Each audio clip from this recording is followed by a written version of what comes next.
Bismillahirrahmanirrahim. Assalamualaikum warahmatullahi wabarakatuh. Manusia ma'rifat adalah orang yang berani melawan syahwat, berani melawan amarah, dan mampu meninggalkan amalan-amalan buruk yang dilarang oleh agama. Kelebihan orang yang ma'rifat yaitu dibukanya seluruh kekuatan batinnya untuk melihat ruh para malaikat, ruh para nabi, alam malakut, dan sesuatu yang indah yang tidak ada di dunia.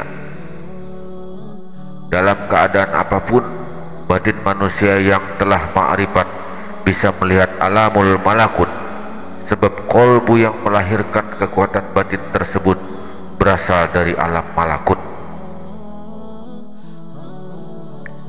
Kalau tidak tidur atau tidak dalam keadaan mati, apakah kolbu kita bisa melihat? Apakah dalam keadaan terjaga seperti ini kita bisa mendapatkan latifah itu? Apakah bisa kita melihat alam malakut? Seharusnya memang bisa.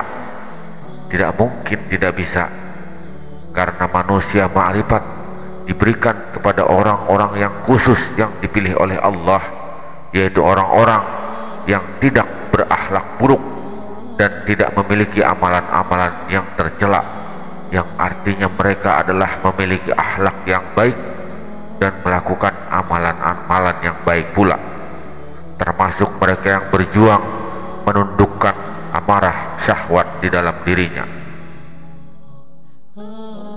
Ketika batin manusia sudah dibuka, seluruh indera jasmani tidak berfungsi karena beralih kepada batin yang telah Allah buka tersebut. Orang-orang yang ma'rifat itu berbicara dengan hati, bukan dengan mulutnya. Dia tidak bisa melihat siapapun kecuali Allah.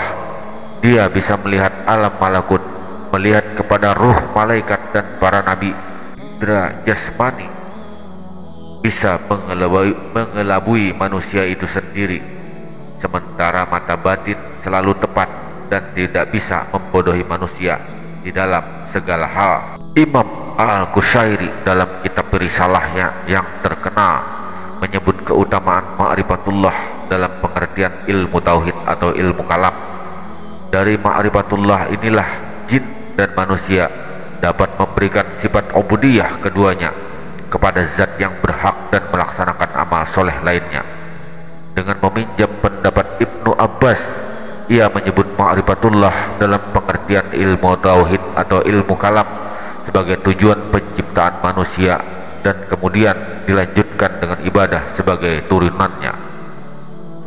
Hatim As-Sufi mendengar Abu Nasir At-Tusi mengatakan bahwa ketika ditanya perihal kewajiban pertama Allah atas makhluknya, kemudian beliau menjawab, ma'rifat adalah kewajiban yang pertama.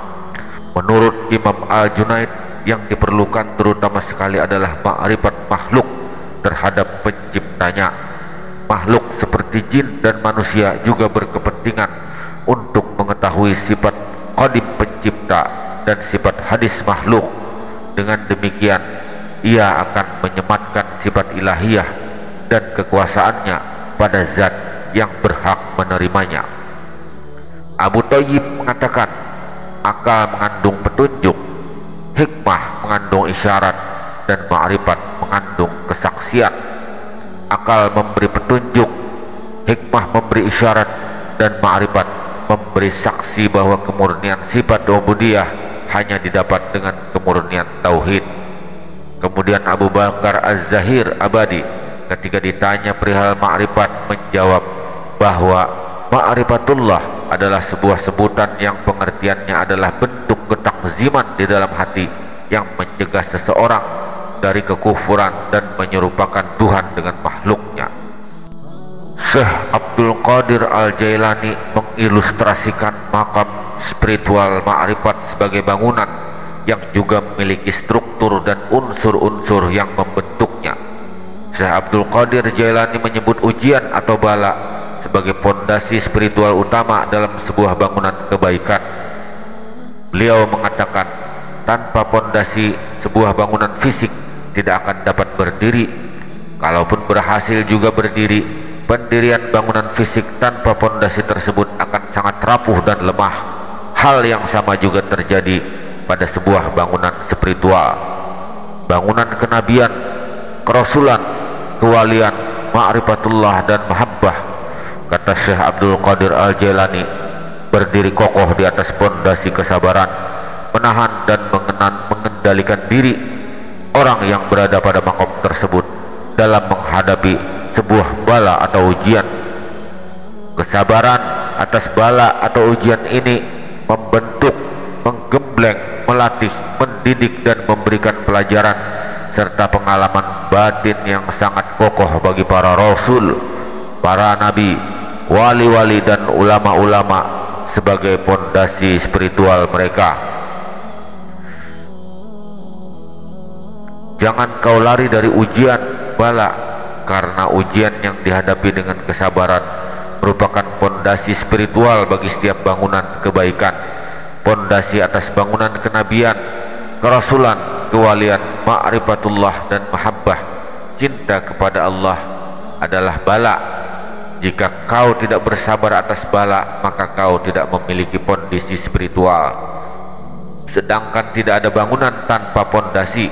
Apakah kau pernah melihat bangunan rumah yang kokoh berdiri di atas tempat pembuangan sampah yang menggunung? Sesuai dengan kitab dari Syekh Abdul Qadir Al-Jailani. Syekh Abdul Qadir Jailani menambahkan, bisa jadi kamu menghindar dan melarikan diri dari bala atau ujian Allah karena tidak membutuhkan derajat kewalian, ma'rifat dan kedekatan dengan Allah, tetapi bersabar dan beramal baiklah hingga hati dan batinmu diperjalankan ke pintu kedekatan dengannya. Orang beriman tidak takut dan tidak berharap kepada selain Allah.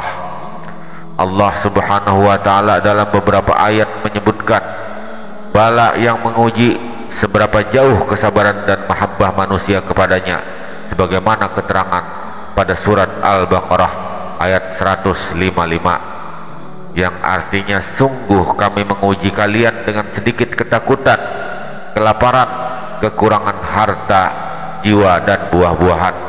Sampaikanlah wahai Muhammad kabar gembira kepada orang-orang yang sabar. Pada ayat lain Allah juga menyebutkan bahwa kehidupan dan kematian diciptakan sebagai sebuah ujian untuk memilih dan menyeleksi manusia-manusia terbaik dan pilihan. Dialah zat yang menjadikan mati dan hidup agar dia menguji kalian. Siapa di antara kalian yang lebih baik amalnya, dia maha perkasa lagi maha pengampun. Surah Al-Mulk ayat 2. Allah Subhanahu wa ta'ala juga menurunkan ujian berupa kenikmatan dunia selain penderitaan dan bencana untuk menguji seberapa jauh sikap syukur manusia atas nikmat yang dianugerahkan kepada mereka, sebagaimana tanggapan Nabi Sulaiman alaihissalam dalam menerima anugerahnya. Ini anugerah Tuhanku untuk mengujiku, apakah aku bersyukur atau ingkar. Siapa saja yang bersyukur, maka sungguh ia bersyukur untuk kebaikan dirinya sendiri. Tapi siapa saja yang ingkar, maka sungguh Tuhanku maha kaya lagi maha mulia. Nabi Muhammad SAW dalam sabdanya di sebuah riwayat menyebutkan hal serupa. Bala atau ujian Allah yang paling berat diberikan kepada para nabi, kemudian orang-orang teladan, dan kemudian orang-orang pilihan.